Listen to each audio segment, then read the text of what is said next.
I always say we're building ambassadors. And Yes. whether those are ambassadors with our distributors, reps with our distributor who are putting those wines in their bag reliably and they're talking about them intelligently and favorably, or ambassadors in a retailer or in a restaurant who are going to put these wines in a visible space and recommend them, because I think the wines are holding up their end of the bargain.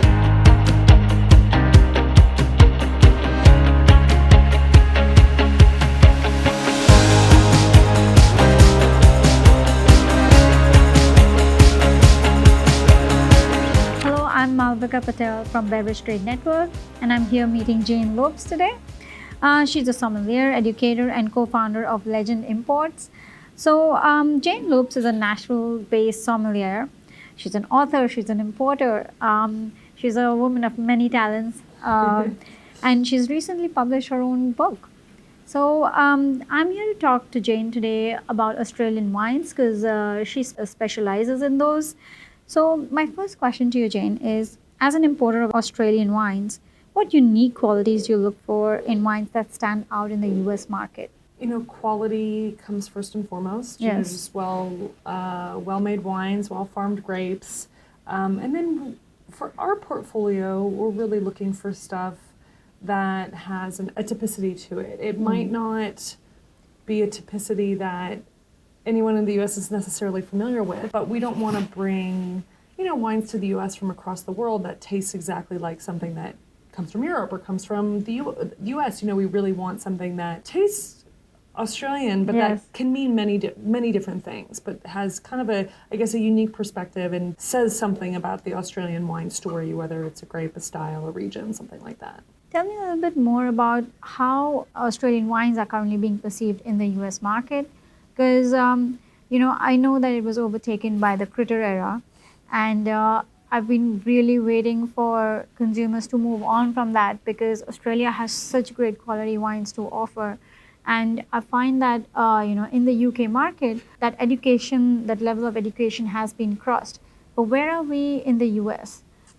Are people still expecting that critter label kind of wine? Or are they moved over to the other side where they understand that Australian wines are actually, there's so many amazing wines that come out of Australia? I think it's sort of a very specific age range of people who only see Australian wine as critter wine.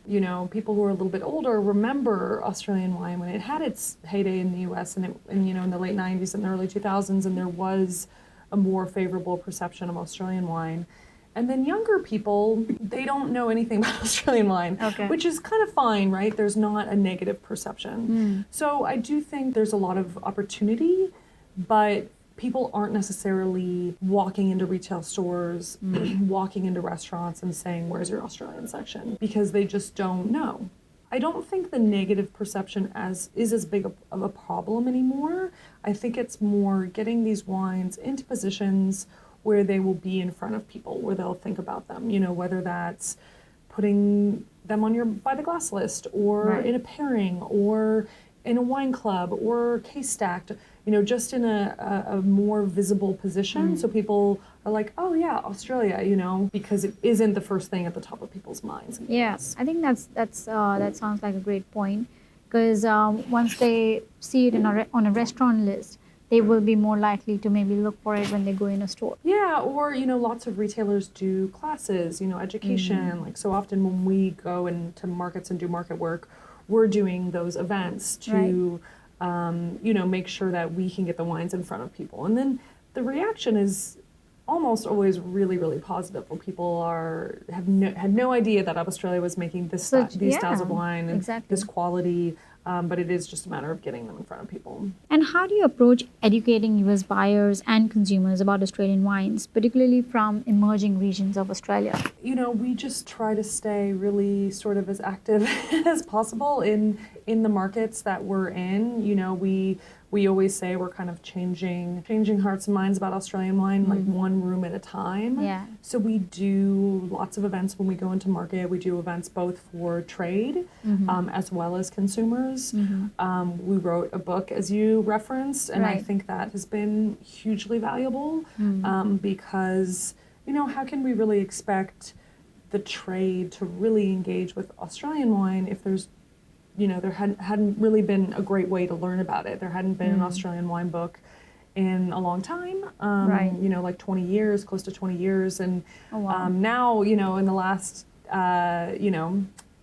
couple years, there's been like 4 of them. So it's really great to see more Australian wine scholarship, and I think that will help get the trade engaged, and then that can, trickle down to their the guests and consumer. customers. Yeah. Yeah, I think that makes sense. Australian wine has a unique identity in the global market. As we were discussing, I do find that the UK consumer is much more perceptive to wines from Australia. They love them. How do you see the evolution of this category in the US? Yeah, that is the question. I think a huge part of it is having great wines available in the market. And so that's, ourselves, and there are a handful of other great Australian importers who are doing that work. There are, a number of government bodies, both Wine Australia as well as individual state bodies that are doing programming over here. And, ultimately we will need to rely on, I always say we're building ambassadors. And whether those are ambassadors with our distributors, reps with our distributor who are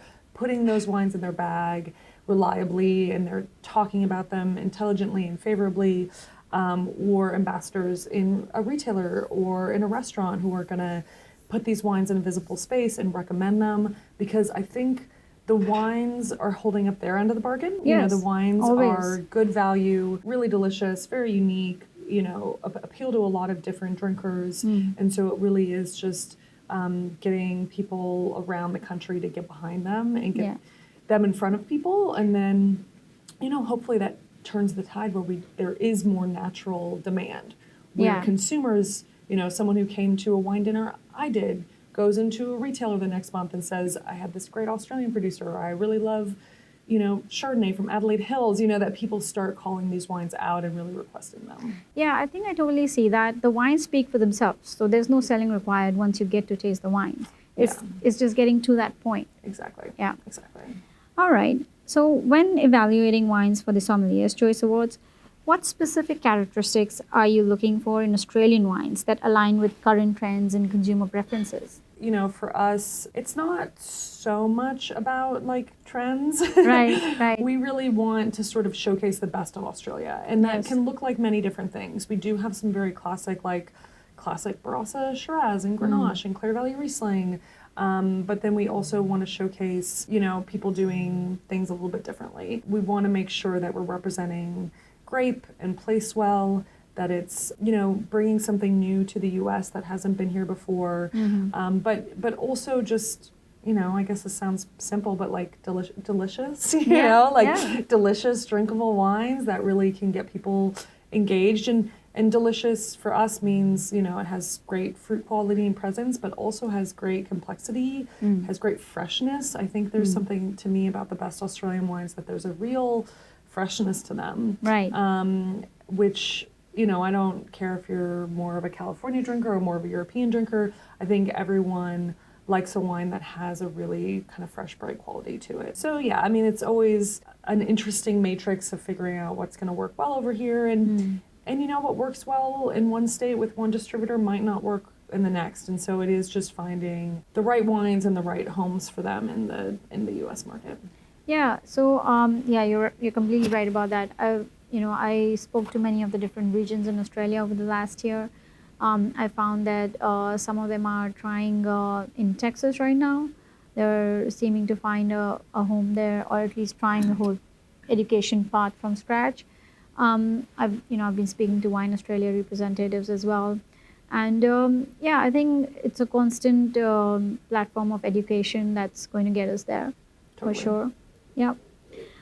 What role do you think competitions like the Sommelier's Choice Awards play in raising the profile of Australian wines in the U.S.? As we discussed, just getting the wines in front of people is always good. For us, we resonated with the approach that Sommelier's Choice Awards takes in terms of getting importer advocates on board, people who are really going to be able to speak to a region and hopefully get some producers on board for submitting wines. And I just think the more we can taste Australian wine, and especially Australian wine that doesn't look like the typical or the caricature of what people think about Australia, that we can start introducing some really good stuff.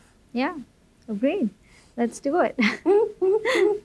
That was, I think, some great feedback, Jane. And I'm really, I'm waiting actually, as I said in the beginning of the interview as well, that, we know Australian wines they offer such great quality, and, they are doing so well in the UK market. I'm really waiting for that to be recognized, and, the Australian wines to be appreciated in their true sense in the US market. I find a lot of producers giving up because their marketing budget only goes so far, and I'm really hoping that we are over that bump soon, and US consumers get to taste the greatness of Australian wines. Totally, because that's part of it, where it is like if people drink Australian wine and drink more Australian wine, then more good stuff will come over here. For sure. So it is sort of that catch-22 where we have to get people drinking it so that we can bring more and more of the good stuff.